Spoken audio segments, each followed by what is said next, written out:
எல்லாருக்கும் வணக்கங்க. அக்டோபர் 22ஆம் தேதி தொடங்கி 27 வரைக்குமே மகா கந்தசஷ்டி இருக்குது. 28ஆம் தேதி முருகர் திருக்கல்யாணம்.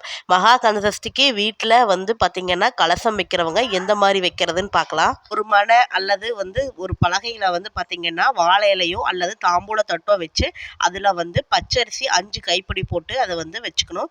அதில் பார்த்திங்கன்னா கலசம் அல்லது சொம்பு பித்தளை வெள்ளி அந்த மாதிரி எந்த சொம்பா வேணாலும் இருக்கலாம். எவர் சில்வர் கண்டிப்பாக கூடாது. அதில் சுத்தமான தண்ணீர் பன்னீர் ஊற்றிக்கணும்.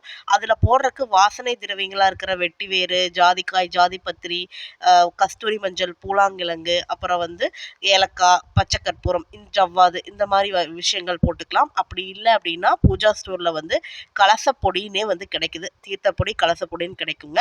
அதை இந்த தீர்த்தத்தில் சேர்த்திட்டு அதுக்கப்புறம் ஒரு எலுமிச்சங்காணி இதில் தீர்த்தத்தில் சேர்க்கணும். எல்லாம் சேர்க்கும் போது நம்ம முருகனை இந்த கலசத்தில் அழைச்சி நாம் ஓம் சரவணபவ மந்திரத்தை சொல்லிக்கிட்டே நம்ம ஒவ்வொரு பொருளாக சேர்க்கணும். முருகனை மனதார நினச்சிக்கிட்டு இந்த பொருள்கள் எல்லாம் சேர்க்கணும்.